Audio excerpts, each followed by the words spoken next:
இது நம்ம grandma head kitchen. இன்னைக்கு நம்ம கிச்சனில் மட்டன் குருமா எப்படி செய்யறதுன்னு பார்ப்போம். இதை தோசை கூட சப்பாத்தி கூட சாப்பிட நல்லா இருக்கும்.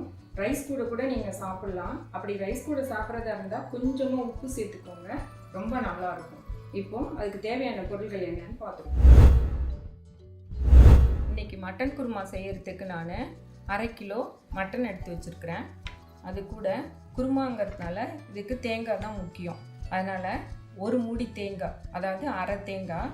நீங்கள் அளவு தெரியலன்னா கையால் இது மாதிரி இப்படி பிடிச்சி ரெண்டு கை நிறைய எடுத்துக்கிட்டிங்கன்னா சரியாக இருக்கும். அது கூட வச்சு அரைக்கிறதுக்காக 1 ஸ்பூன் பொட்டுக்கடலையும் காரத்துக்கு 5 பச்சை மிளகாயும் வச்சுருக்கேன். இதெல்லாம் சேர்த்து மிக்சியில் அரைச்சி நம்ம குருமா செய்ய போகிறோம். குருமாவுக்கு தேவையான மற்ற பொருளெல்லாம் நீங்கள் அப்பப்போ சமைக்கும்போது பார்த்துக்கலாம்.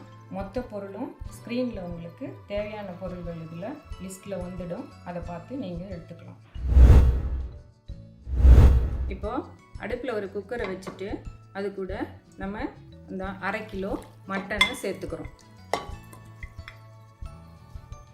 மட்டன் கூடவே 1 தக்காளி, 1 வெங்காயம், 2 கொத்து கருவேப்பிலை, இதையும் ஒரு 1/2 டீஸ்பூன் மஞ்சத்தூள், 2 டீஸ்பூன் இஞ்சி பூண்டு பேஸ்ட்டு, இது எல்லாத்தையும் சேர்த்து ஒரு 3 டம்ளர் தண்ணி ஊற்றி வேக வச்சு எடுத்துக்கணும்.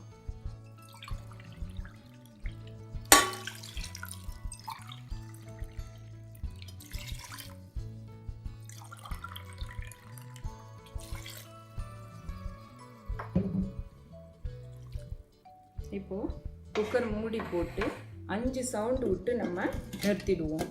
அப்போ தான் மட்டன் நல்லா வெந்து குருமாவுக்கு கரெக்டாக இருக்கும். குருமாவுக்கு மிக்சியில் நம்ம தேங்காய் அரைச்சிக்கணும்.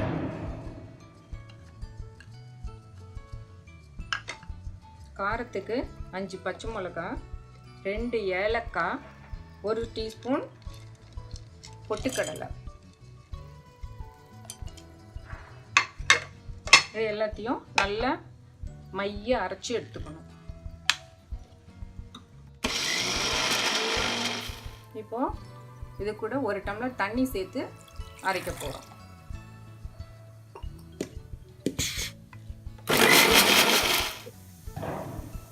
தேங்காய் நல்லா மஞ்சிடுச்சு. இப்போ இதை எடுத்து ஒரு பாத்திரத்துக்கு மாற்றிக்கலாம். இப்போ நம்ம ஒரு பாத்திரத்தை அடுப்பில் வச்சு 4 ஸ்பூன் எண்ணெய் சேர்த்துக்கிறோம்.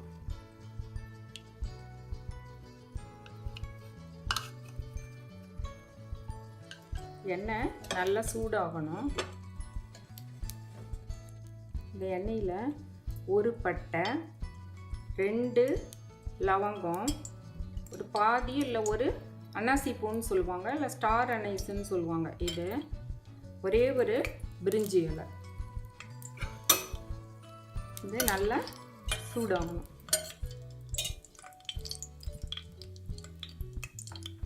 இது கூடவே 1 ஸ்பூன் சோம்பு இல்லைன்னா பெருஞ்சீரகம், ரெண்டும் ஒன்று தான்.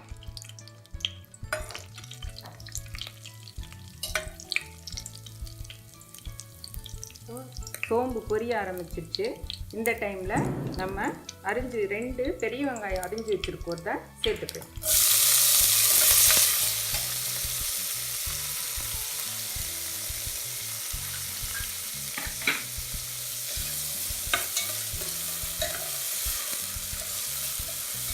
பாதி குக் ஆகும்போது தக்காளி சேர்த்துக்கணும்.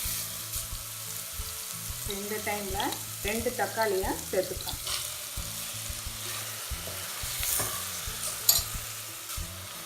இப்போது 3/4 டீஸ்பூன் உப்பு,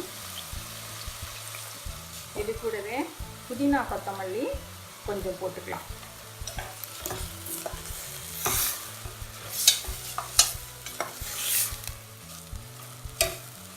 இது கூட 1 டீஸ்பூன் தனியாத்தூள், ஒரு குழம்பு சேர்ந்து வர்றதுக்காக இதை சேர்க்குறோம். காரத்துக்கு தேங்காய் கூட நம்ம 5 பச்சை மிளகாய் சேர்த்துருக்குறோம். அதனால் 1 ஸ்பூன் சில்லி பவுட்ரு போட்டால் போதும்.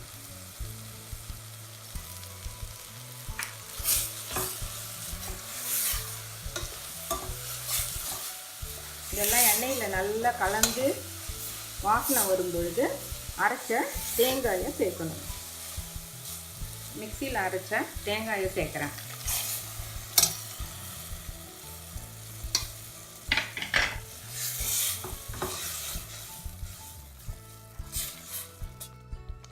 இது கூட குக்கரில் வேக வச்ச மட்டன்,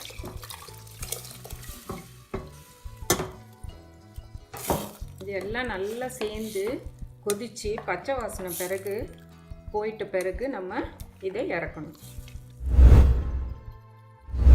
இப்போது நம்ம குருமா எப்படி இருக்குன்னு பார்க்கலாம். இது பார்த்திங்களா, நல்லா சுண்டி எல்லாம் ஒன்று கலந்து வந்துடுச்சு. இந்த டைமில் அடுப்பு ஆஃப் பண்ணிவிட்டு இதை இறக்கிட வேண்டிட்டோம். இப்போது நம்ம மட்டன் குருமா ரெடி ஆயிடுச்சு. இதை சப்பாத்தி, பூரி, தோசை கூட சாப்பிட்லாம், சாதத்துலேயும் போட்டு சாப்பிட்லாம். இந்த ரெசிபி உங்களுக்கு பிடிச்சிருந்தா லைக் பண்ணுங்கள், சேனலை சப்ஸ்கிரைப் பண்ணுங்கள். எப்பவும் சாப்பாடை ருசியாக அளவாக சாப்பிடுங்க.